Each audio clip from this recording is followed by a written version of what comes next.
folk became blind in time. Yeah. So they remember seeing. Yes. Amen. It's different of never seeing and then at one time seeing and then all of a sudden you can't see. Amen. Amen.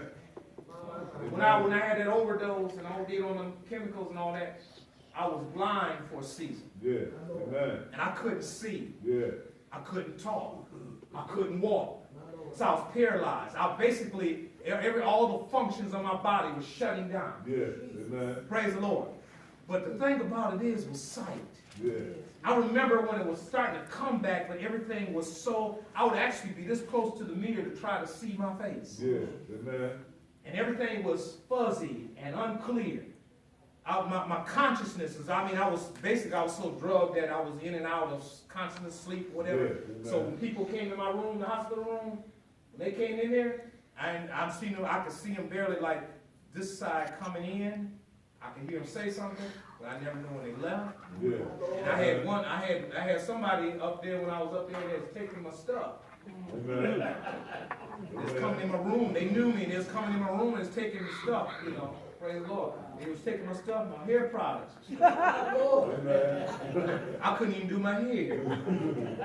When I went in, actually when I woke up and they said I had a stroke or whatever, when I had a hat, I slipped and hurt the hat to keep my hair straight down. Keep it slick. And all of a sudden I got to sweating up under that hat so bad. See, when I took that pain in the middle of my head, and I did something that you really never do, I said, I'm going to bed. Amen. And I didn't tell Mom, I had a pain. I went and looked out the window and I took a pain and went right down the middle of my head. And it was a sharp pain. And I went out and said, I'm going to bed. And I went to bed. When I woke up the next day, life changed. Yeah. Amen. Life changed drastically. Amen. Praise the Lord. The next day, I was trying to get out of bed. Amen. I remember lifting my head off that pillow. And the room went, the Wizard of Oz, you see that house with a tornado, when that room went like that. That room was spinning. My world was spinning. Amen. And I wasn't one of the spinners either. Amen. Amen. It was rocked. And from that moment on, it started going down. Praise the Lord. But one day God brought me back up. Praise the Lord. Praise the Lord. Praise God. Praise the Lord. Ooh, Jesus. I recovered. Praise the Lord. That was the beginning of God beginning to do something in my life and bring me through a process and teach me about recovering. And oh my God, you know what? You can lose it all, but God can get it all back to you. Praise the Lord. You got to get your attitude right. You got to praise Him. You got to be a worshiper. You got to love God.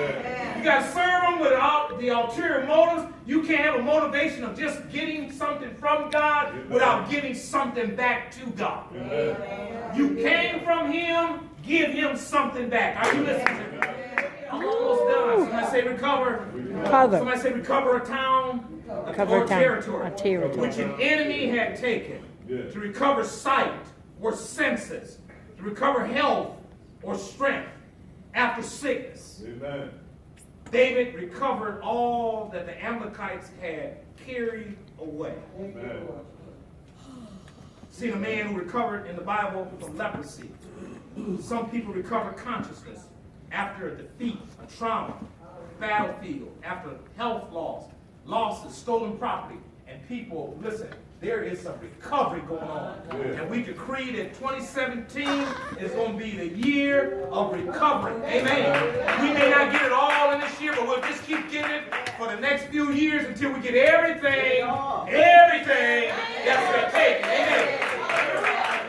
The church needs recovery of joy and peace. Somebody say amen. I was looking at this. Just write this down real quickly. Here's one thing we're going to look at recovering: the relationships that the enemy has sought to destroy.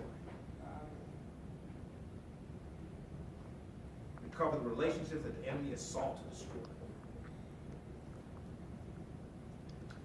Those relationships between husbands and wives, parents and children, children and children. Some children, praise the Lord, their relationship with each other is not good. Needs to be some things recovered, repaired. Isaiah 58:12 says, Those from among you shall build the old waste places. You shall raise up the foundations of many generations. You shall be called the repairer of the breach. Yes. Amen. The restorer of streets to dwell in. Yes.